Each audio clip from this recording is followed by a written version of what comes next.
Assalamualaikum warahmatullahi wabarakatuh. Di video kali ini kita akan mengenal tentang simbiosis.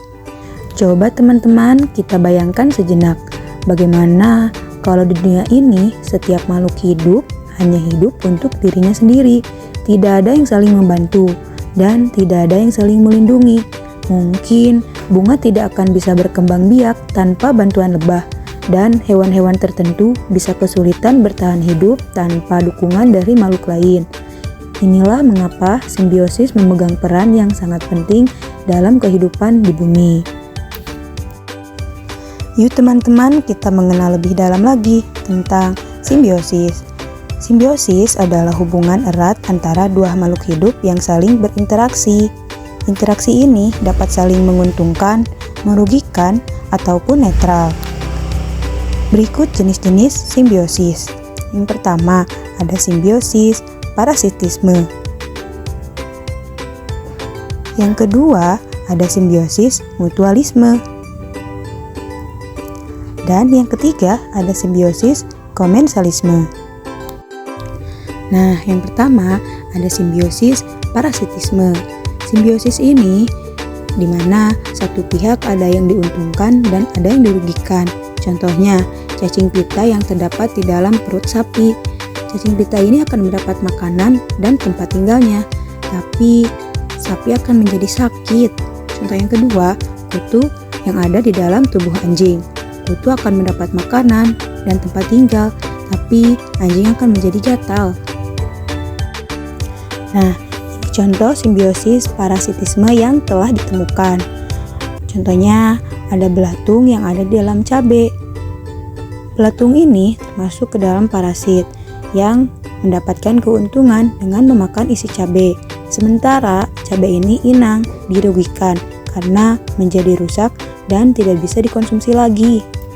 Nah, contoh yang kedua ada simbiosis mutualisme. Simbiosis ini di mana kedua pihak saling mendapatkan manfaat atau keuntungan. Nah, ini merupakan hasil pengamatan yang ada di sekitar rumah, yaitu tentang simbiosis mutualisme, di mana kedua belah pihak ini akan saling mendapatkan keuntungan. Contohnya ada bunga dan kupu-kupu. Contoh lain ada lebah yang hinggap di bunga. Lebah ini akan mendapatkan nektar, sementara bunga terbantu ke dalam penyerbukannya. Contoh yang kedua, ada burung dan kerbau. Nah, si burung ini akan memakan kutu-kutu yang ada di kerbau, sementara kerbau akan terbebas dari parasit. Nah, contoh yang terakhir ada simbiosis komensalisme, di mana satu pihak akan diuntungkan dan pihak lain tidak dirugikan atau tidak diuntungkan. Ini dia tanaman pohon mangga yang dihidupi oleh tanaman lain.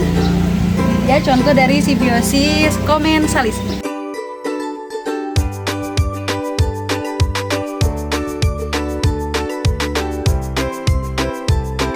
Contoh lainnya ada ikan badut mendapatkan tempat, sementara anemon tidak terpengaruh.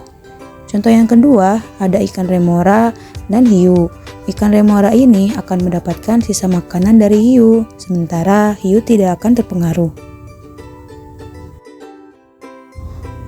Nah, kesimpulannya, simbiosis ini bukan hanya tentang dua makhluk hidup yang kebetulan hidup berdampingan, tetapi tentang kerjasama, keseimbangan, dan ketergantungan yang berbentuk harmoni alam. Melalui simbiosis, makhluk hidup akan saling memberikan manfaat. Dan peran simbiosis dalam ekosistem ini yang pertama akan membantu menjaga keseimbangan ekosistem, menunjukkan hubungan saling ketergantungan antara makhluk hidup. Sekian, wassalamualaikum warahmatullahi wabarakatuh.